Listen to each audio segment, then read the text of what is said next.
Well, hello, everyone. All right, our class today is on, well, it's a kind of a safety training. It's mostly for staff, but since a good portion of you are in my DMV class, and it's important for you to know that, you know, um, how the staff you're driving, like that's transporting you, if they're driving um, safely or not. And what this safety training is on is driving defensively. Now, driving defensively is a good thing. Basically, it just means defensive is to stay aware of everything, keeping everything safe. You still want to be an assertive driver. It's important. And that knowing your right of way, knowing how to change lanes, things like that, especially for those of you that want to get your driver license.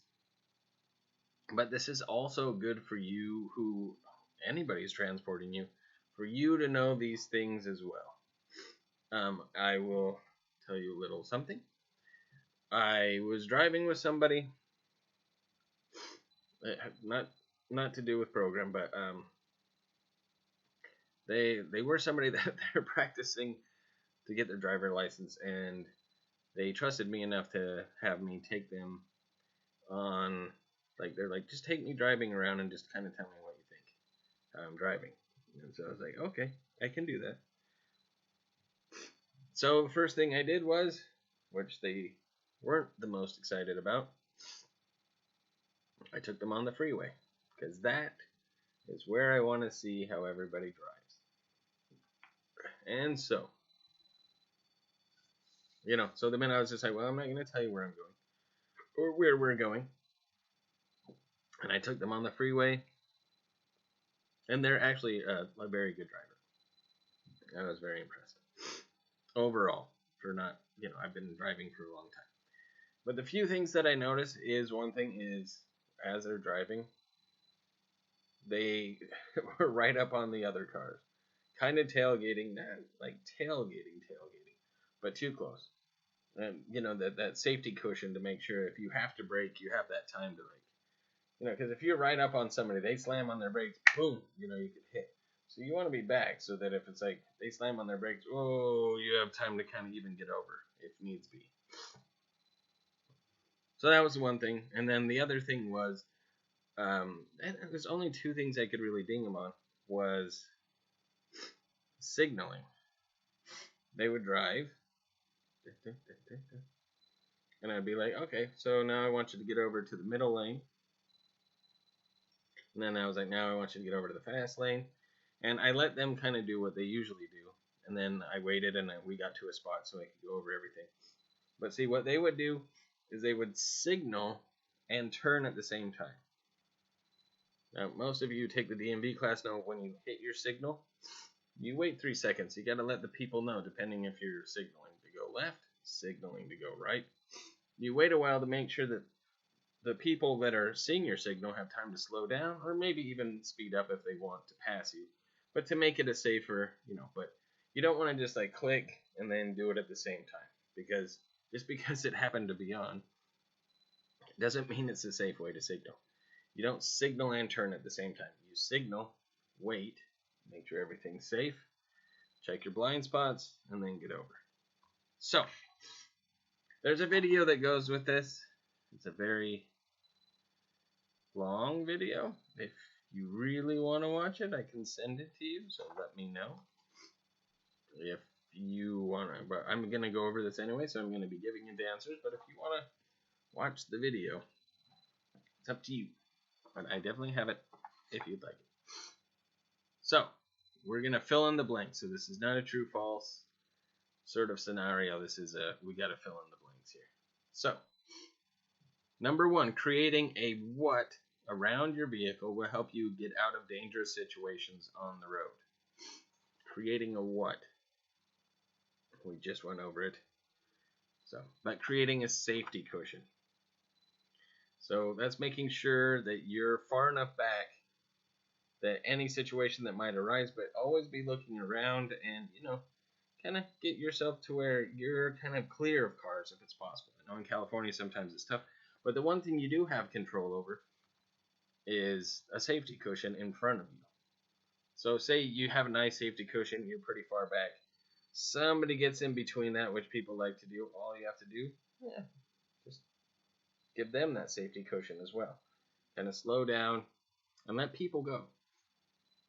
The safer you get there, as long as you're not dropping below the speed limit to a dangerous speed, which, on the freeway you typically don't want to drive under 50. But, drop down and just let them go. People go ahead, come in. It's like you're inviting somebody to a party, a driving party. Yeah, come on in.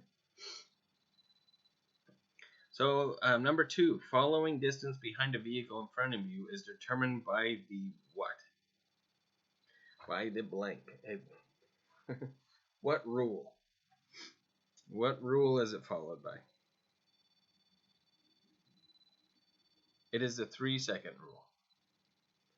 And how you know this and how you can do it, and this isn't, like let me right here on the computer. I'll tell you what 3 seconds is. So it's 1, 2, 3. That's how long 3 seconds is. Not 1, 2, 3. See, that's actually 1 second. It's 1, 2, 3. And then what happens is, just how you know you're following the 3-second rule is look at something down the road, like a sign or anything, an object on the road, whatever it is. But something stationary, not moving. Otherwise, it's harder to tell. But that's how you tell. You're like, okay, well, how long is it going to take me to get there? And then you count. You say, okay, I think this is it's about, 3 seconds away. So objects are like 1, 2, 3. And so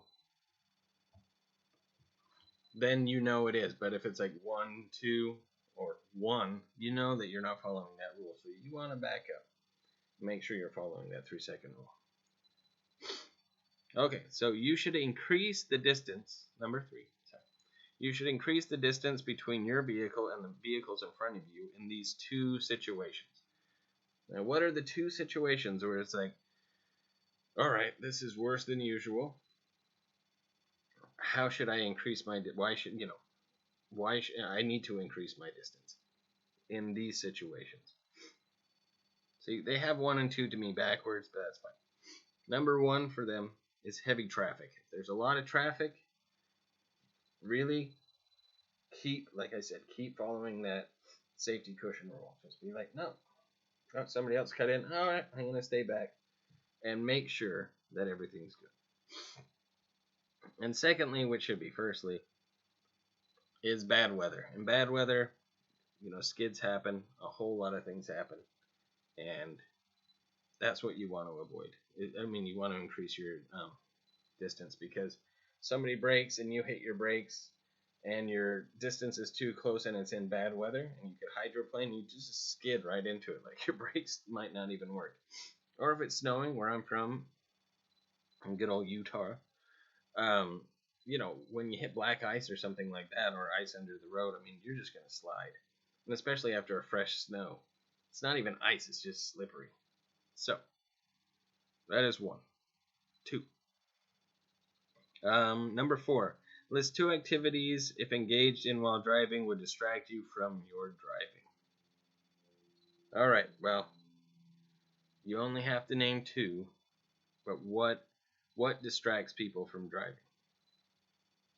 And there's lots of them. And avoid all of them.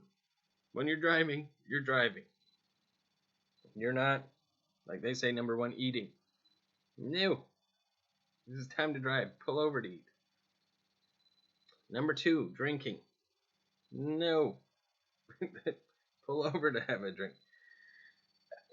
I understand they have cup holders in cars and things like that. And there's one right next to you, but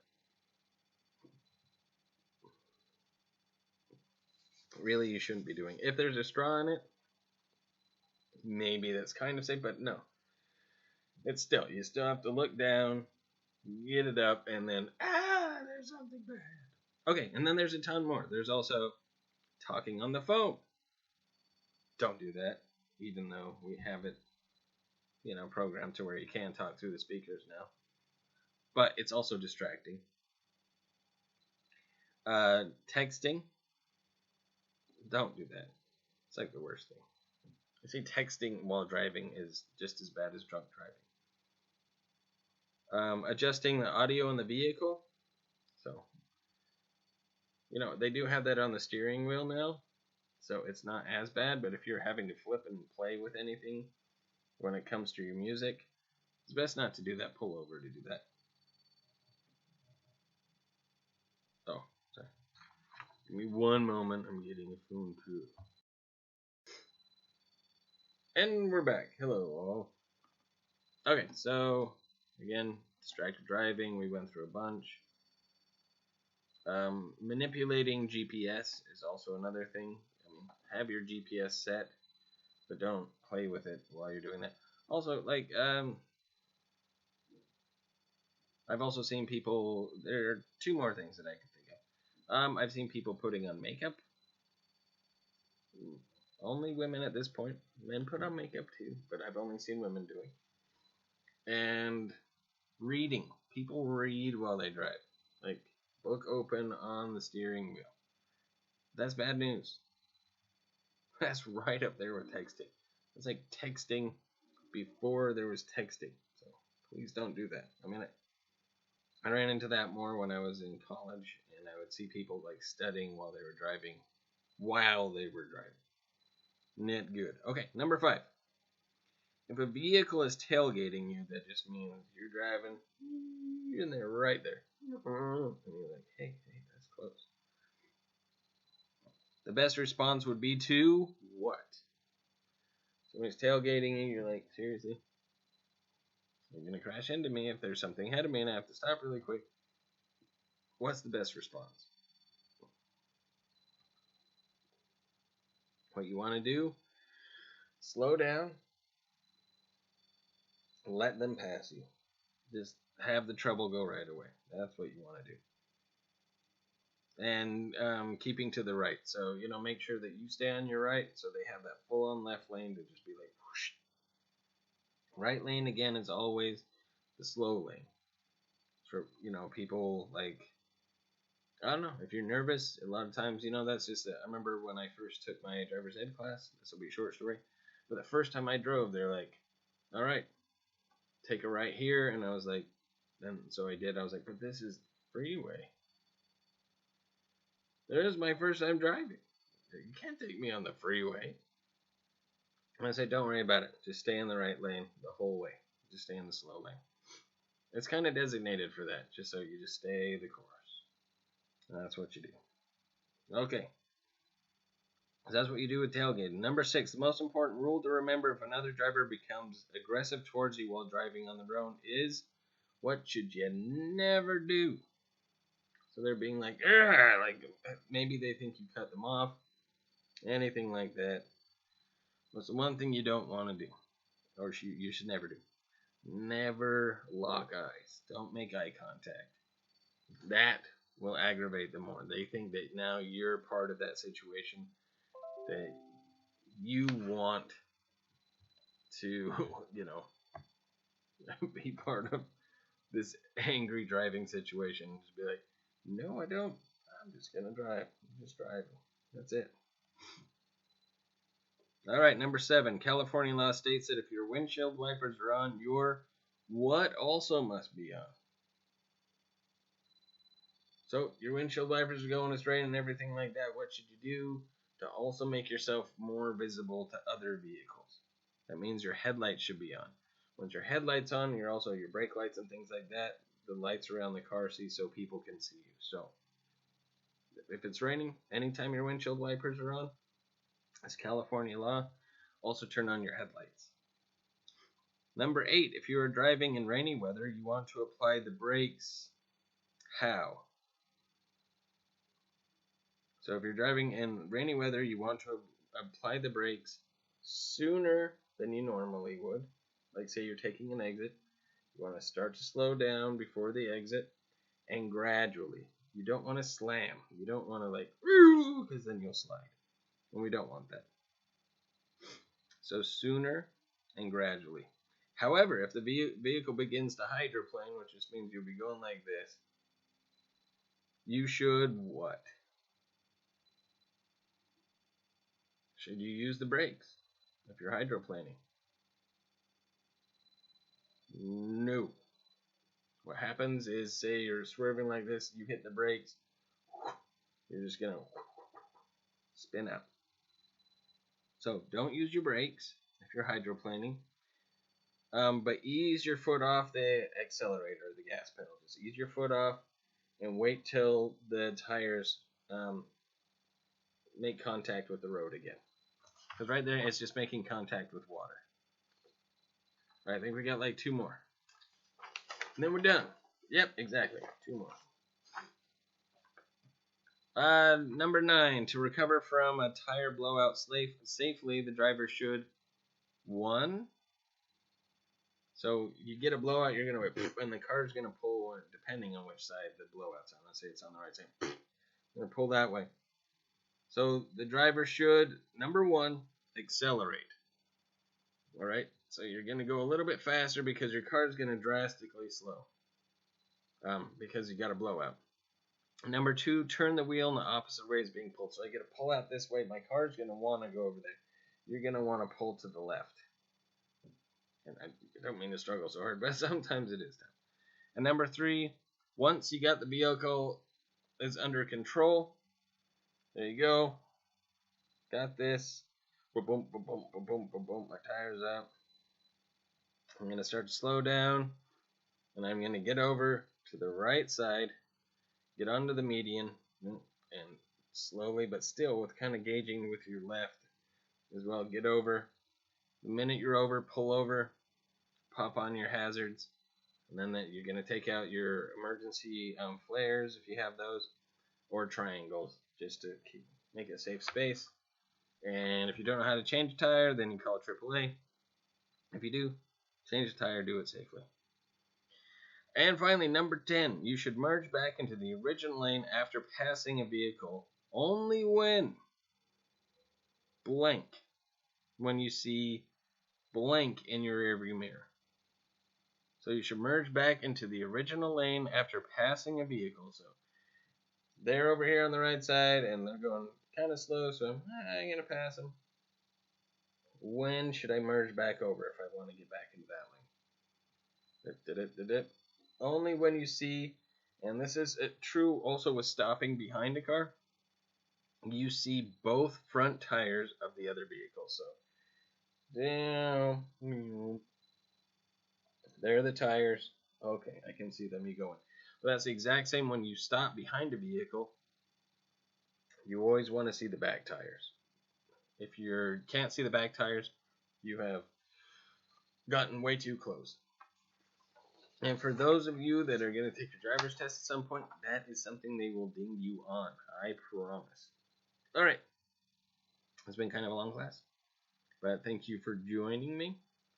And drive safely out there, and make sure that other people are driving safely that are driving you around. And just say, hey, I noticed you did this. Maybe we should do it differently next time, because I want to get my driver's license, or I just want to make it safe to wherever I'm going. And I'll talk to y'all later. Ciao for now.